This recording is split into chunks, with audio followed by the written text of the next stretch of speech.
Hello again. As promised, I am back. That was so weird that it started raining out there. So, figured before I get hit by lightning, let me just go back inside and redo the live stream that I was doing. So, I am back. I'm just going to start it from the top and we will take it from there so that this makes more sense when I post it to IGTV rather than, just continuing where I was. So, all right. So, first and foremost, this is going to be all about boundaries and how important they are and how you can manage your feelings of guilt, when you do set a boundary with a narcissistic person. Laura says, does it ever get easier to set boundaries? God, yeah. Yeah, it gets so much easier. Like the first couple of boundaries, it's, very scary and difficult to, set those boundaries because you don't know what's going to happen, right? And especially, I'm going to be talking mainly about narcissistic parents because, they are the ones who kind of instill that guilt onto you and it sucks, right? Like it's shitty, right? Because you learn about guilt and feeling guilty and that, everything's your fault in the womb, basically. At least that's how it was for me. I have no memory of the first time I felt guilty for anything, you know. Someone asked, am I a therapist? No, I'm a coach. So I always try and make that clear. I am a coach. So I am not a therapist. I am just a coach. I help people who have been through narcissistic abuse and want to heal from it because we can all use a little help with that. So yeah, Parents SVS says, I'm sorry if I'm butchering the usernames here. Parents, unfortunately, are the hardest ones to create boundaries with. Absolutely. It has me walking away like, was I right? Hashtag, did I do the right thing? Lol. Yeah, totally. Absolutely. And I made a post about this a few days ago that resonated with so many people that, you did do the right thing. You 100,000% did do the right thing. And we'll get into that in this live. And yeah, so I'm going to get started. And if you have questions, definitely ask them and I'll get to the questions at the end, right? So I'm going to make my little spiel. I'm going to talk about all this stuff with boundaries and then I will go into your questions once, just to keep this organized. So you can and should set boundaries with yourself, toxic people, and healthy people. These are all people, you can set boundaries with anybody, right? And we're kind of, in the healing community, we kind of maybe feel like, oh, you can only set a boundary with toxic people and not healthy people, right? Or if someone's healthy, you don't need to set a boundary with them. And that's not true. That's not true at all, right? So I'm going to get into everything. I'm going to briefly talk about boundaries with yourself and other people who are healthy. And then obviously this is going to tie into setting boundaries with narcissists and toxic people, emotional abusers, etc. So boundaries. Why? Because something's not working, right? If something isn't working, maybe you're overdoing something. Maybe your body is telling you to chill out and, you're doing too much. You're going above and beyond for people that you shouldn't be doing that for, or just in general, you just don't need to go above and beyond. It's too much. Maybe you're doing too much. Maybe you're a workaholic. Maybe, you're always up for hanging out with your friends. So anytime somebody asks you to hang out, you're there, right? You're Miss Dependable, Mr. Dependable, whatever, right? And this can definitely really spiral out of control until you reach a breaking point in your life and you realize that you need to fucking chill. So you don't have to reach that point. You can do it before you reach that point, right? Like they say, you don't need to get out of the flood when the water's at your neck. Get out of the flood when the water's at your feet, right? So if you're not at that point where your body's starting to shut down and whatever, you can still set boundaries and you can still do the work and it's going to actually be better. And another thing that I wanted to mention is that your body might actually force you to set boundaries. So for example, chronic pain, right? For me, my whole thing that led me here was chronic pain. And I think I should probably do a live just specifically on chronic pain and repressed emotions and why this is all connected. And I feel like I talk about this in every live, but I'm going to talk about it again because that's what I do, because that's what led me here. That is, chronic pain is literally the reason I am here, like educating people, helping people, and being a coach.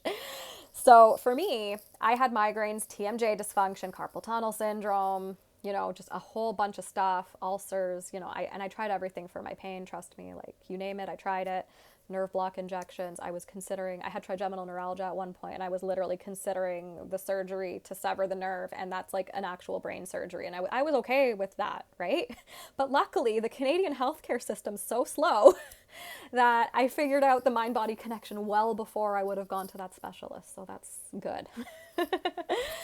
And, sometimes your body like literally creates this pain for you so that you don't go and do the thing that you wanted to do, right? So if you were supposed to go out with a bunch of people and then you have a migraine and you can't make it anymore, that could be your body screaming at you, right? Especially if it's like a chronic pain situation. So again, chronic pain would be something that lasts more than 6 months. You've been to your doctor. They've determined that nothing's life-threateningly wrong with you. If you do get a random something and you have no history of chronic pain, you should probably see a doctor. So, and sometimes when we do have that chronic pain, we can actually I did this, so I don't know if this might resonate with some people who have chronic pain.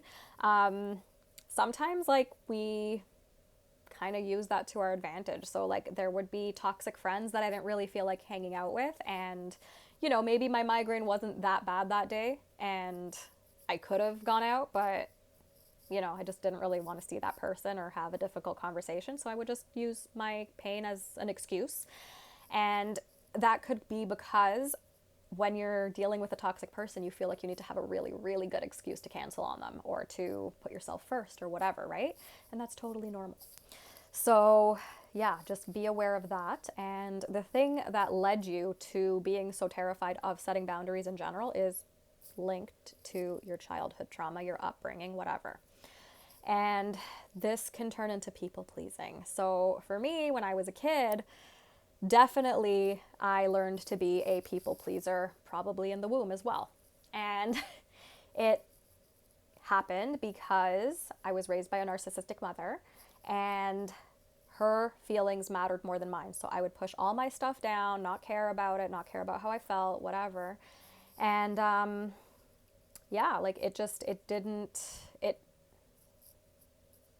I completely lost my train of thought. But childhood makes you be a people pleaser, right? And because of this, yes, now I remember where I was going with this. So because of this programming that I had, that, my mom's emotions matter more than mine. The way my mom feels matters more than how I feel. Who cares about me? I'm 5 years old, but here I am going to do all this work to try and make my mom love me. That makes you become a people pleaser, and people can become people pleasers for other reasons, but I'm just talking about my experience here, being raised by a narcissist. That's what happened to me. That's why I became a people pleaser, and I just kind of figured, I just have to make everybody happy, and I can't say no to people because people who say no are mean, right? But it's not mean. It's not mean at all. So here's the thing. Healthy people are not going to react badly to you setting a boundary. So, for example, they might ask you to hang out one day or to do something for them. Maybe you guys do stuff for each other every now and again, and maybe they need a favor, right? And maybe you cannot do this favor for them on this particular occasion, and you're freaking terrified that, oh my God, what if I say no and they never talk to me again, and I'm going to feel bad and I'm going to really upset them, right? This is because you are used to how toxic people react to you setting boundaries, and that's normal. It's totally normal. And it's important to understand that healthy people are not going to have a bad reaction to you setting a boundary or saying no or putting yourself first. And, they might judge you, never hang out with you again. And the thing is, only a toxic person's going to do that. So in a way, wouldn't you rather know, right? So if you do need to set that boundary and somebody does not react well, then you know that that's not a person who gives a shit about how you feel, right? Unfortunately, that's just how it is. And it's better to know than to not know and to be just continually wondering, like, oh, does this person care about me? And obviously they don't if they are not going to react well to you setting a boundary. And it doesn't have to be like this huge thing of like, I'm setting this boundary with you today. Like, it doesn't have to be that. It can just be like, listen, I did too much this week. I can't help you move furniture next week. Like, I can't. Like, I have no bandwidth to help you. And I'm sorry, but I just can't. And you don't have to apologize that much either, right? But, you know, the other person on the receiving end of that is going to understand. They're gonna be like, okay, cool, no worries. Like, that's fine. If they're a healthy person. If they're a narcissist, they're not gonna react like that. They're gonna be like, oh, fuck you, or, oh, you, all these things I did for you. So we'll get into that. And, yeah, especially in quarantine, right? Like, I don't know, like, things are different every part of the world, quarantine wise. Like in Toronto, like, things are starting to open up a bit. But if you're still in lockdown wherever you are, if you're stuck with this person, like, you can, you know, take a breather, right? Because it's not healthy to be 24/7 constantly communicating with one person, right? So take a walk by yourself, go to the store by yourself, or like whatever. You can do things by yourself, or go to a different room and just, you know, do some meditating, do some journaling, whatever it is that you need to do by yourself, you can do that. And it's good to do things by yourself, right? Because when we're constantly with people, that's another way to like suppress emotions, because we're just constantly distracted, constantly thinking of other people and stuff like that. So it's good to take some breathers for yourself. And again, when you're setting boundaries with healthy people, they're not going to care, right? They're going to be like, yeah, you do you. That's amazing. Good for you. I'm proud of you for like going on a walk by yourself for the first time. Like, that's huge, right? So understand that. And you can set boundaries with yourself too. So I will briefly, you know, like just a very basic example of setting a boundary with yourself. Okay, during quarantine, maybe we've all picked up the habit of watching Netflix for 10 hours a day, right? Maybe you can set a boundary with yourself of, I'm only going to do 1 hour today. I'm going to set a timer, and then I'm going to go for a walk after that, right? Or whatever, like something else that's a little bit healthier than sitting down watching Netflix for the whole day. Not that there's anything wrong with that. If you're super stressed out and that's your way of like chilling out, like that's cool too. But when you're doing that every day, right, like that could be a problem. So you might want to set a boundary with yourself that it's like, okay, like maybe I need to just chill on the Netflix or whatever it is, whatever the vice that you have used to numb yourself is, and you set a boundary. You can even set boundaries, and like, this is going to sound like wild coming from me. You can set boundaries with yourself on doing the work. Okay? Because when we first learn about doing the work, right? And like, I tell my clients, you know, start with 20 minutes twice a day of journaling, right? And this is rage journaling, which I've explained in previous lives. So, you know, just go refer to those, because I don't want to spend like an hour talking about how to journal. But basically, you know, there have been some clients who they want to put 5 hours a day into journaling or doing the work or feeling their emotions or whatever it is, right? And the thing is, like, you don't want to do that. You don't want to do that. And you can absolutely set boundaries with yourself when it comes to that, right? And this doesn't mean do nothing, like don't do the work at all, because you're not going to get anywhere if you don't do any work. But don't do all the work in one day, because you can't. You absolutely can't. You cannot solve your life overnight. So that's another boundary you could set with yourself, because if you do spend 5 hours a day trying to heal, you could probably re-traumatize yourself, and that's not going to go well.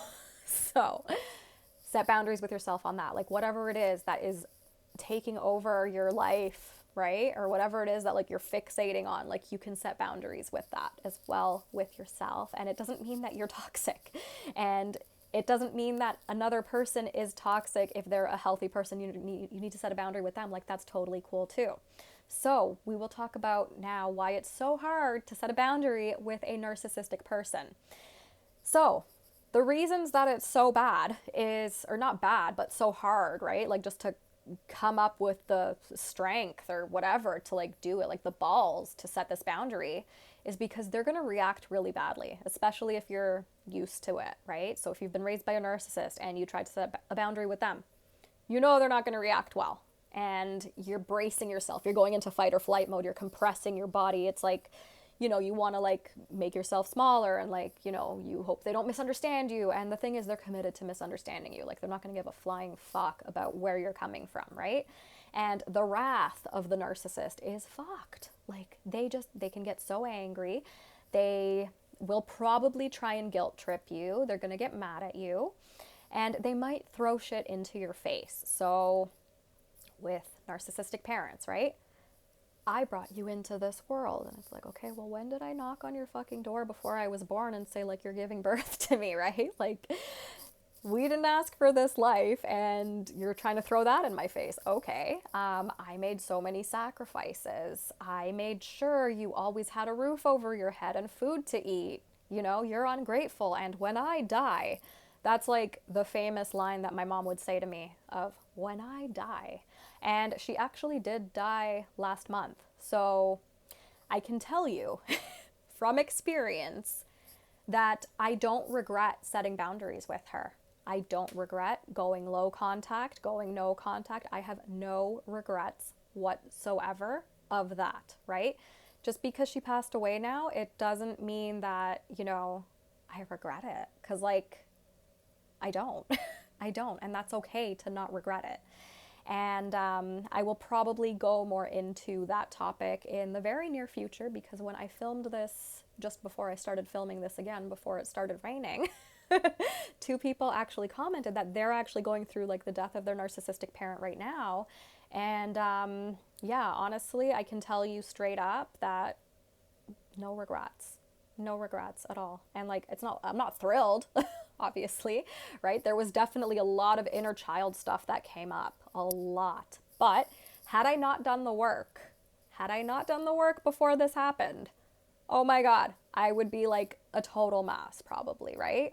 So it is important to do the work wherever you're at right now, whatever stage you're in your healing journey. Do something, start somewhere, because life is extremely unpredictable, okay? And when my mom died, I was not expecting it, right? She was 76, so I mean, kind of older, but like for my family, that's kind of young to die, because like my grandparents died in their late 80s. And like, you know, there's no like really crazy health conditions or anything, right? So it was an interesting thing to go through. She kind of had a heart attack behind the wheel and was loose. Like, the police found her pulled over, and she was lucid enough to give them my number. So that's why I even knew about any of this happening. So, and I was the only next of kin, because she managed to alienate the rest of the family. So I had to, like, you know, make the medical decisions and whatnot. But yeah, she was end of life after 2 weeks of being in the hospital, and then spent like 7 weeks being at end of life. So it was a little stressful. And I wasn't expecting it to happen for another 10 years or so, to be honest, because again, she was only 76. So I expected this to happen in her 80s. So yeah, life is very unpredictable. So if I waited a year to do the work, oh my God, right? And then this happens, because life continues to happen whether you like it or not, right? So if I did not do any of the work, first of all, this page wouldn't exist. I wouldn't be here talking to you guys, helping anybody. I wouldn't have, you know, clients that I work with every single day who are healing from narcissistic abuse, who are healing from chronic pain, healing from emotional abuse, all that. Things would be a lot different if I chose to just not bother doing the work at all. So start somewhere, start small, baby steps. Baby steps. This is how you do the work, in baby steps. You don't solve your life overnight. So, because, back to the topic, because narcissists react so badly and they try to throw all that shit in your face of like, oh, when I die, whatever, you might feel guilty, and you probably will feel guilty. And the reason that you feel guilty is because you're a human. It's not because of anything else. It doesn't mean that you did something wrong by setting the boundary or by wanting to set that boundary. Like, there is no wrongdoing on your end for putting yourself first, for saying like, I don't have the bandwidth to deal with this right now. Like, I just need to be out of this equation, or whatever the boundary is, whatever it is that you're doing to put yourself first. You might feel a variety of emotions. Like, there's no right or wrong emotion to feel. Okay. You might feel something different from guilt, but I think guilt is like one of these universal things that adult children of narcissistic parents deal with a lot, because that is ingrained into you as a child. And you might feel relieved after setting a boundary. You might feel empowered. You might be happy. And that's great if you do, right? And understand that that could fluctuate, right? You could feel empowered one day and the next day you could be like, oh, fuck, did I just set a boundary? Oh my God. Did I make the biggest fucking mistake of my life? Am I ruining this person's life? Am I whatever? Like it might happen. It might not happen, and that's great if you don't, if it doesn't happen, but it might. And chances are, if you're here, if you're watching this, I don't think it's a coincidence. It probably will happen. It probably has happened. It might be something you're going through right now. I made a post the other day with a reminder that you did the right thing by putting yourself first, and this resonated with so many people. So I know this is something that a lot of people struggle with. I struggled with it too. And, I'm going to, this reminder and the following tips that, there's no right or wrong way to feel, you did the right thing, is going to help you. And it's going to be for anyone who's struggling with a difficult emotion that they don't want to feel after setting a boundary. And yeah, I wish I had this when I was first starting to set boundaries. I wish I had like me talking to myself like this right now. It would have been so cool, but I, figured it out on my own, and that's why I'm here.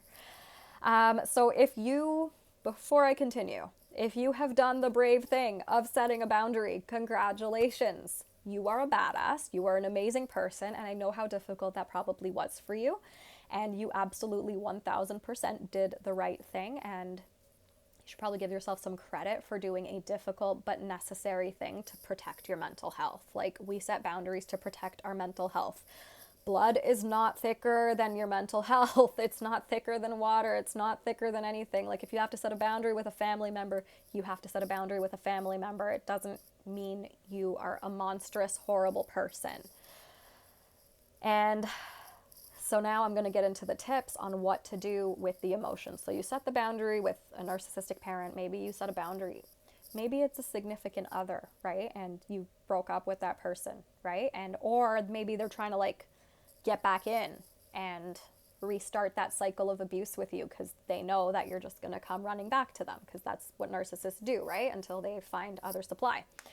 So you might set the boundary and be like, hey, just get the fuck out of my life. Or, you might want to word it nice or whatever. It's okay if you word it not nicely either. You don't have to be nice, especially if it's a toxic person, and they're going to throw that back in your face of oh, well, you're not nice about it, but fuck them. They're not nice by being manipulative. That's the real problem here, right? Or being toxic or emotionally abusing you. That's the fucking problem, not the fact that you were nice or not by setting a boundary, or the fact that you set a boundary or not. So understand, and I'm going to talk about guilt as the main emotion, because I feel like that's what we all struggle with, but feel free to replace guilt with whatever other emotion is coming up for you, whatever works for you. So understand that feeling guilty, number one, after setting a boundary, is normal. It's not wrong. It doesn't mean you did the wrong thing. It doesn't mean you're a bad person. It doesn't mean that the person you're setting a boundary against is suffering, right? It means you're human, because you're actually taking that person's feelings into consideration, because that's what humans do. Okay? Narcissists don't do that because they're not human. So that boundary could have been gray rocking. It could have been lowering contact, eliminating contact, saying no to future plans, not picking up their phone call, right away, not responding to a text right away, ignoring their phone call altogether, whatever that boundary might have been. The point is, you set that boundary, you did that for a reason, and now you feel guilty, and that's totally normal. That's totally 100,000% normal.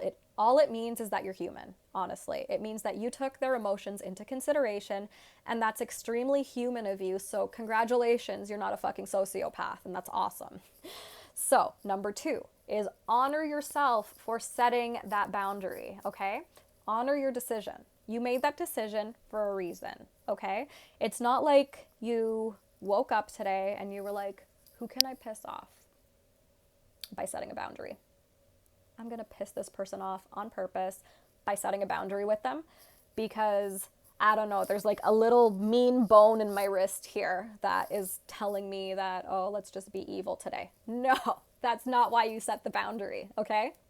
You set a boundary for a reason. Maybe this person is wreaking havoc on your mental health. Maybe this person's just, you've seen them too much in a period of time, right? Whatever the reason for that boundary is, that is your reason, that's your truth, and that's okay. It's totally okay. You don't have to like make it not okay, right? Like it's 100% okay. And maybe, probably, if you're watching this, the person that you set that boundary with is toxic, narcissistic, emotionally abusive, or maybe you've just been spending too much time with them, or maybe you're just genuinely really fucking tired today and you cannot imagine going out for coffee with your friends, and that's okay too. And they're gonna understand if they're healthy friends, right? And if not, now you know. If they don't react well, now you know that they're probably unhealthy, and those are friends that you don't really need. So number 3 is going to be the most important thing that, everyone hates, that no one wants to do after you realize you feel guilty about setting a boundary, and that's going to be to feel your feelings, right? And this can be so hard for us because when you're raised by a narcissistic parent, you don't want to feel your feelings because your brain literally thinks that feelings are dangerous. And I can get into this in a future talk about how chronic pain affects us, how like repressed emotions affect us with chronic pain or mystery symptoms or whatever.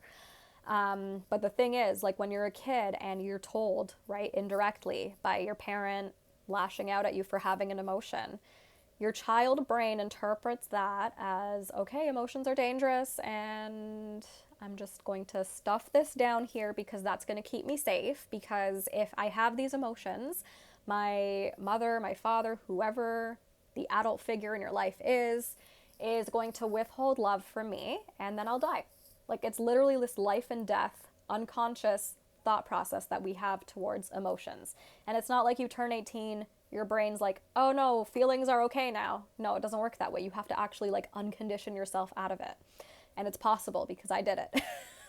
If I can do it, literally anyone can do it. And that's literally why I'm here, right? So if this is speaking to you and you want to do this work and you want to figure out how to feel your feelings and you want to figure out how to set boundaries, like with people, with healthy people, with yourself, with narcissists, whatever, book something with me, 100%. Like that's what I'm here for, right? Just go to the link in my bio and book a coaching session with me. It's so helpful. Like people underestimate how valuable it is to have that person hold space for you on your transformation as you do this work. And it doesn't have to be like this massive transformation, right? Like it can just be like you just want to do the baby steps, okay? And that's where one-on-one coaching sessions come into place. If you're ready for a massive transformation, I have a new program that is launching very soon, and that is available at the link in my bio as well. It's an 8-week program. It's very intensive.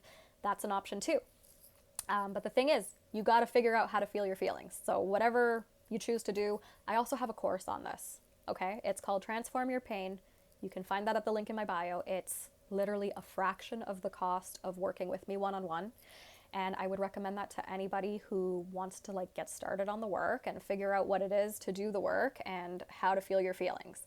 So it's so important to just learn how to do this. And I also have a book as well for $7, which will teach you how to feel your feelings as well. So all the options are there. So a great way to feel your feelings is to journal, right? And I don't mean Dear Diary, this happened today. I mean journal with no censor, no filter, like as if you're talking to your best friend or something, right? And you can say anything that's on your mind. And the thing is, thoughts are not real. And what is the feeling of guilt trying to say to you, right? So if guilt could talk, what would it say? That's what you're going to journal about. And you set a timer for 20 minutes. As soon as that timer is up, you destroy that paper or you delete the document, however it is that you're journaling, right? Because it's not stuff that you need to revisit. It's a vehicle for getting some emotions out into the open. It's coming up to come out. So that's what journaling is all about. It's not like this lame, you have to buy a fancy notebook and like a special pen. Like, no, like it's none of that. It's very, very straightforward and a lot less complicated than that. But we resist doing this because it's scary, right? Straight up, it's scary. But remember that until you understand something emotionally, you can never truly understand it. So you can understand intellectually that, okay, the guilt is telling me that I'm human. You can totally understand that. The guilt is telling me that I put these people's needs, their feelings into consideration, and this is why I feel guilty, and that makes me human. And you can totally understand that intellectually, but until you actually emotionally feel through it, you're not going to truly get it, because that little feeling of guilt is going to still linger, and it's going to poke you at the most inconvenient of times. You know, you're going to get triggered by something, and then it's going to be like, oh shit, like, what if they die, right? Like, it's going to just become this whole thing. And then the first instinct is to just push that back again. But until you actually allow yourself to sit with that feeling and, you know, allow yourself to go into it, you're not going to get anywhere. So step number 4 is to sit with the feeling, right? So you feel the feelings, and then you sit with that feeling that you're feeling, right? And I know this sounds kind of weird, but like, you have to actually understand where your feelings are, like, it doesn't matter where they're coming from, just understand that they're there, and they just want you to witness them and give them that acknowledgement. That's all that feelings want you to do. That's all the emotions want you to do. So, you know, triggers are not something you have to run away from. It's, you get triggered. What's this trigger trying to tell me? Right? And it can take a lot to get to that point where you're like, oh, okay, I can get triggered and ask it what it's trying to tell me. And that's okay. If you're not there yet, you're not there yet. Right? And that's okay. Right? If you want to learn how to get there, like, you can totally get there, and it's all going to be trying to like learn how to feel your emotions. So again, there's many options on working with me on how to do the emotional work. Everything's at the link in my bio. I would encourage you to definitely, if this is something you really want to go in depth in, book something with me or apply for my new 8-week program. Everything's at the link in my bio, and if you have any questions, feel free to reach out in the DMs. So when you sit with the feeling, it's important to remember that emotions are physical. They are felt in your body. And this is something that I didn't understand for the longest time, because when you're a kid, like, you just don't want to be in your body, right? Because like, when you're going through that trauma, and emotional abuse is trauma, right? Society doesn't think so. Society just thinks like, oh, it's only the children in Syria who are experiencing trauma. It's not the case. You know, obviously they are, right? Like, extreme violence, it's a given. It's an absolute given. Extreme violence, physical abuse, sexual abuse, that's all absolutely trauma. But society tends to not see emotional abuse as trauma either, because you can't see it, I guess. Because maybe people are just too uncomfortable talking about feelings as well.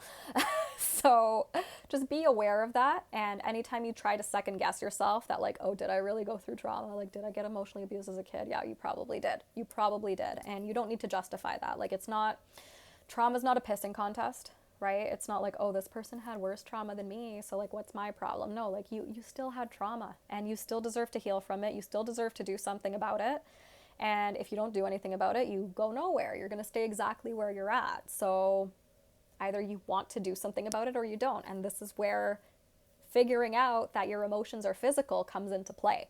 So you might feel an emotion somewhere in your body. And this can sound really scary, but it's not that scary once you do it, right? It's that resistance towards feeling it is worse than actually feeling it, because you can hype it up in your mind so much and just make these mental narratives, these stories about like, oh shit, like, if I feel this feeling, it's going to be permanent. It's never going to go away. I'm going to die, or this is how I'm going to feel for like my entire life. But here's the thing, like, good feelings like happiness, empowerment, joy, excitedness, like, those don't last forever, right? And I'm sure you've experienced those feelings as well, and you've noticed that they are very short-lived.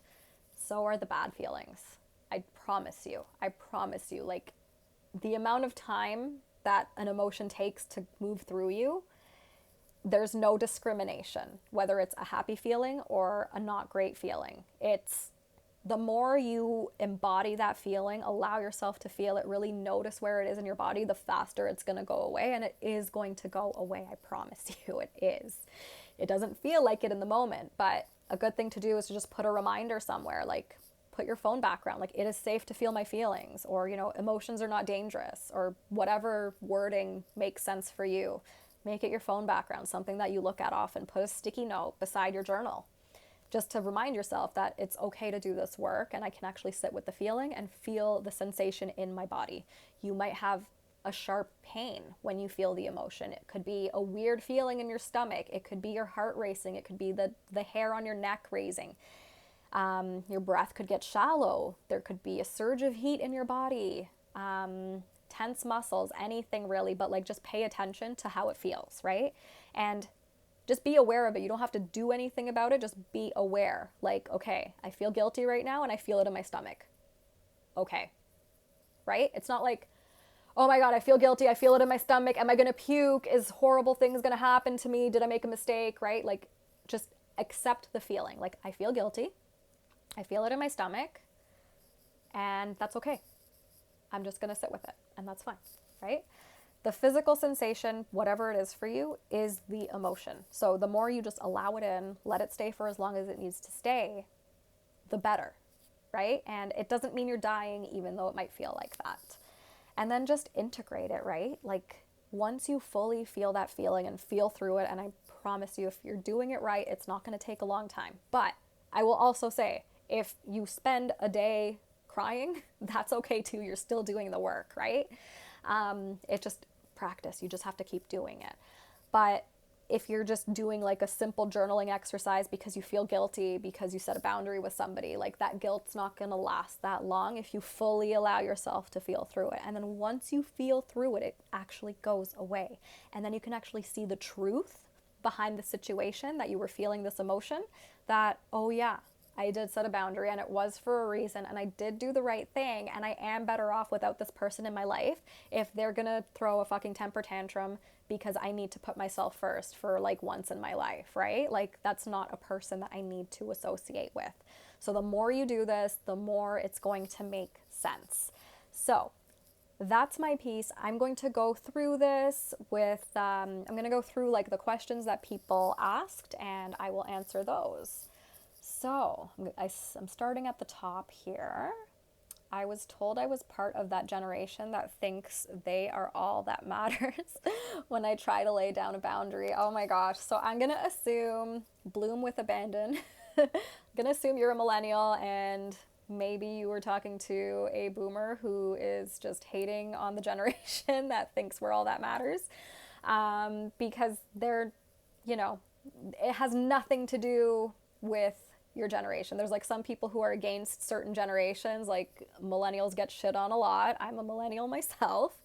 And the truth is, like, if anything, we're more empathic. But, you know, if someone's literally telling you that you think that you're part of the generation that thinks they're all that matters when you try to lay down a boundary, if someone's telling you that, like, they're toxic. They are. They're trying to like generalize everything and try to make you feel like a piece of shit because you're doing something that's right for you. And there is your cue that that boundary needed to be set with that person. So I hope that helped. Let's see what else people are saying.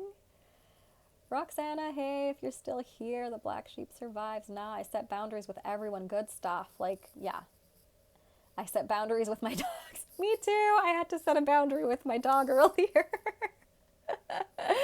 I did this live early, like right before I did this live. I tried to do it on my balcony, but then it started raining like crazy. But like I had my dog and he was being such a shithead. So I was like, okay, I have to put him inside and my husband's going to have to deal with him. And this is my boundary with my dog. So I get it. Like you can totally set boundaries with your dog.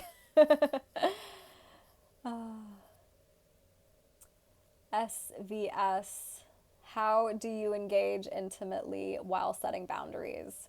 So that is a bigger conversation, I think, but you can definitely, I'll be general about it. You can definitely have intimacy with somebody while setting boundaries. Like, you don't have to, like, okay, me and my husband, for example, okay, like, we live in a fairly small apartment, like 600 square feet, because that's Toronto for you. And we're around each other a lot, right? But like, it doesn't mean we have to, okay? So if I want to, like, we make it a non-issue because we do set boundaries with each other, and that's good, because you should absolutely set boundaries with healthy people in your life, especially like, you know, people that you're in an intimate partnership with. You know, like I'll go do stuff by myself. He goes, hangs out with his friends. I hang out with my friends. And then like we trust each other that like we come home to each other and we're all good, right? You can absolutely engage with people intimately while setting boundaries. Because like just because you're with someone, it doesn't mean you have to be with that person 24/7, 365, right? Like you can do stuff that you want to do. You can go to another room, right? You can take a breather. You can, you know, like we have very different interests. Like my husband's very into cars. Like I don't watch car videos with him. I don't, you know, go to car stuff with him, car shows when, you know, going out was a thing. Uh, or car meetups or whatever it is. Like it's just, we have separate interests and that's totally okay. Like there's nothing wrong with that. So, you know, we set boundaries on that because like he's not going to come with me to get my nails done, you know, like that's not something that interests him. I'm not going to go with him when his friends are out with their cars. Like that's just how it is. So you have to like, you know, make those boundaries and stick to them. And yeah, I hope that answered that. Roxana, hey. Exactly. Healthy people are good with boundaries. It's so validating when a boundary actually works. It's so awesome. It is awesome. It's 100% awesome. Yeah, I agree. Ron says, Netflix does need an optional, is that a timer? Well, yeah, it does. But you know what? If Netflix doesn't have the timer, make your own timer, right? Your phone has a timer on it. And you can make that choice to only binge watch for 1 hour, maybe 2 hours if you have literally nothing better to do. But, you know, you got to set those boundaries.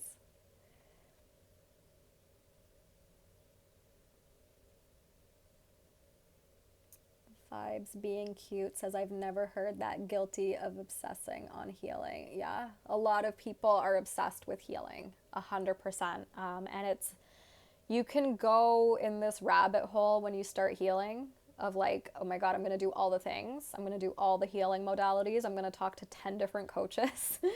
And that's something that you got to set a boundary with yourself too. Cause like you could really go down a rabbit hole. Like, you know, it's not uncommon for people that I work with where it's like I'm like the 5th coach that they reach out to, right? Or, you know, they're working with like 3 other coaches too. And it's like, that's totally cool, like if that's what you want to do. But is that coming from a place of like you're obsessed with healing? Or, you know, like, are you really getting the help that you need, right? Because you can't spend every waking moment of your life thinking about healing, right? Because then you're not really living your life. But doing the healing work is going to help you live your life, but like set limits on that as well. How do we unfixate? So it's depends what you're unfixating from, right? But a good way to stop fixating or like try to unfixate on something, whether it's doing the healing work or like you're just kind of obsessed with how guilty you feel about setting a boundary maybe, or you're maybe fixating on all the consequences and the horrible things that are going to happen to you because you set a boundary. Look at it emotionally. Everything's going to happen emotionally for you, right? Like when you actually understand something emotionally, why you're fixating, right? Like what is it within you that is causing you to fixate? Is it a fear, right? Do you have this fear that if I don't fixate, then I'm doing something wrong and I'm not dedicating the amount of time that I need to be dedicating on whatever it is I'm fixating on, right? Like understand the emotion behind that, and journaling could really help. Working with somebody one-on-one could obviously really help as well. So, you know, there are strategies, but if you try and find an emotional root cause for the reason of your fixating, that's going to help you more than anything. Vibes being cute, or I am your mother. Yeah, exactly. Like, yeah, when narcissistic parents use guilt, it's like, I am your mother. And it's like, okay, well, no shit. I know we share 50% of our DNA. Like, that doesn't mean that it's okay for you to treat me like crap or to emotionally abuse me. That does, you know, I just love how they use that as an excuse. I'm your mother. Like, okay, cool. That's how DNA works. Yeah, you are. Bloom with abandon. If you don't come over this weekend, that's the end of my involvement with you, parent. Yeah. Okay, then that's the end, right? Like, call their bluff, honestly. Like, if you don't go to their place every weekend, like, you don't have to. And then if they're threatening that that's the end of their involvement with you, like, okay, like, no healthy parent would say that to their adult kid. And, you know, that could actually work in your favor. Like, if you plan on going no contact, then it's like, okay, well, I thought that was the end of your involvement with me, so F you, right? So, yeah, you can definitely disengage from a parent who says that 100%, because they're trying to make you feel like shit.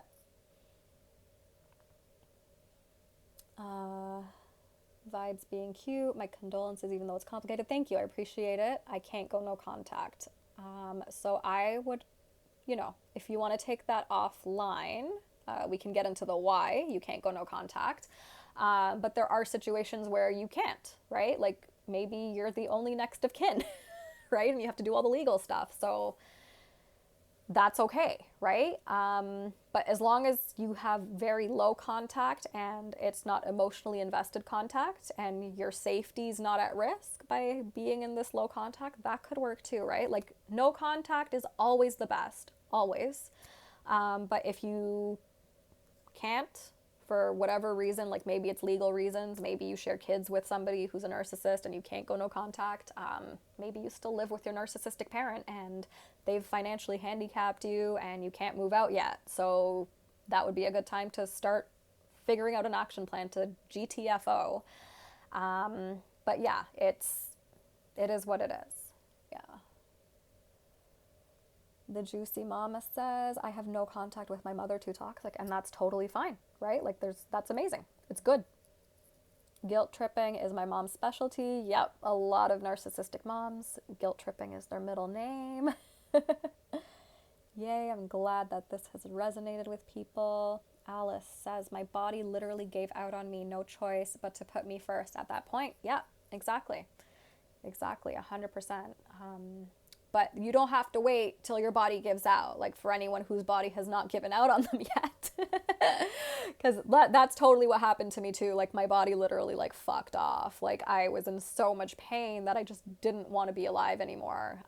So my body pretty much gave out on me too, and I had to do something about it. But you don't have to reach that point. You really don't have to. But if you have, I hope you're doing the work.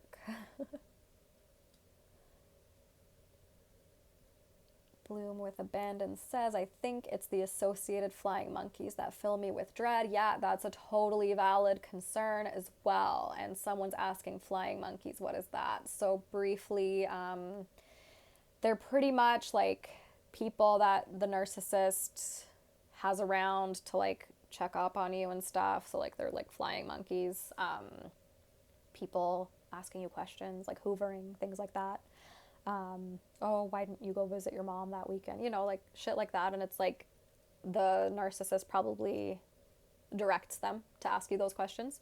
And yeah, that's something that is so normal to dread. So normal to dread that, because it's like you don't want to deal with like what other people have to say. And a lot of the times we do care what other people think, right? And that's another thing. That's another sign that you should probably do the work if you care what other people think, because doing this work is all about figuring out how to live life on your own terms, right? And you only have one life. Life is very unpredictable. Life can be short. So start doing the work now so that you can start living whatever time you have left, like on your own terms, without giving a flying fuck what other people think, without caring about what the flying monkeys think and all that kind of shit. Because there's more to life than narcissistic abuse and dealing with a narcissist and whatever. Like, they've already fucked up your life to some extent.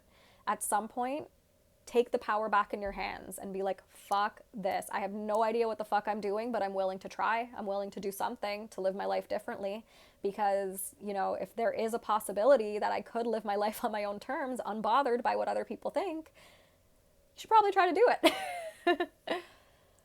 Ron says, thank you so much. By the way, you're amazing. Thank you so much. Thanks for watching this. Susie asks, how to deal with the silent treatment by a narcissist.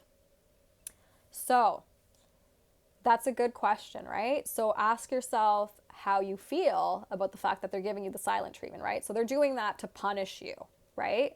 There's a difference between going no contact and the silent treatment. So a narcissist will give you the silent treatment to punish you because they know that they're going to get supply that way. Even though they're not communicating with you, they know that it's bothering you that they're giving you the silent treatment. So they think that this is a punishment. And if it's bothering you, then their intentions are pretty much working, right?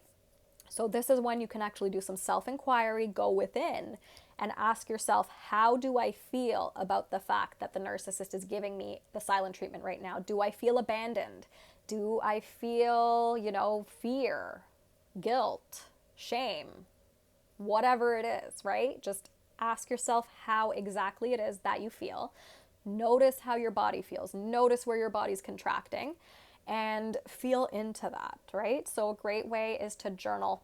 Like I mentioned earlier, journaling about your feelings, because you don't know what's going to come out of that journal entry, right? And I can't tell you what's going to come out of that. That's all self-inquiry stuff. So what comes out of my journaling is going to be different from what comes out of your journaling. And again, you destroy the paper after you're done journaling. So you can write with no censor whatsoever at all. And thoughts are not real. So you're not manifesting anything by saying like, oh, this pisses me off that I'm getting the silent treatment from the narcissist. I could stab them in the face. Doesn't mean you're going to do it. Doesn't mean you're going to do it. Just means you're angry about it. And that's okay, right? Because anger is another emotion that's human. Okay? So definitely allow yourself to feel it and feel however you feel about the silent treatment. And probably use that to your advantage to set a boundary with them. So if they're giving you the silent treatment and you go no contact at that same time, that's perfect. That is so fucking perfect. And, just milk it, right? Hope that helped. Vibes Being Cute asks, do you think it's good to go no contact after a breakup? Yes. My boyfriend of 4 years recently broke up with me. We live together, but he's out of town now. I'm not texting, etc., other than to reply. Yeah, get the fuck out of there. Is he narcissistic? I mean, I'm assuming he is if you're here. But yeah, if you guys broke up, why do you still live together? And what are you replying to, right? Like if you're broken up, there's nothing to say to each other than like, get your shit out of where we live by this date. Right? So definitely do something to not live with him anymore, especially if he's narcissistic. And yeah, absolutely, 100% go no contact with toxic exes, especially if you have no children together. Like there's no reason not to go no contact, because honestly, they are going to continue the cycle of abuse for as long as you're in contact with them, even if you've broken up. So just be aware of that. Get the fuck out of there.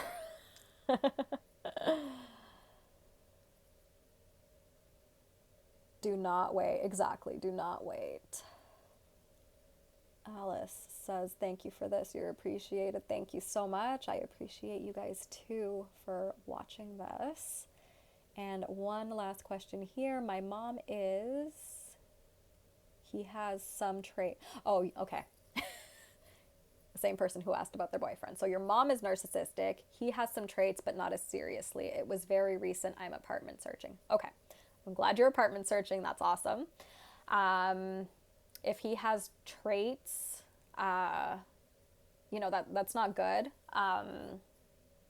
But maybe he's not a full, like everyone has traits, right? But if he's a full-blown narcissist and like you guys broke up over that behavior, you definitely want to go no contact. I think you should probably go no contact with him.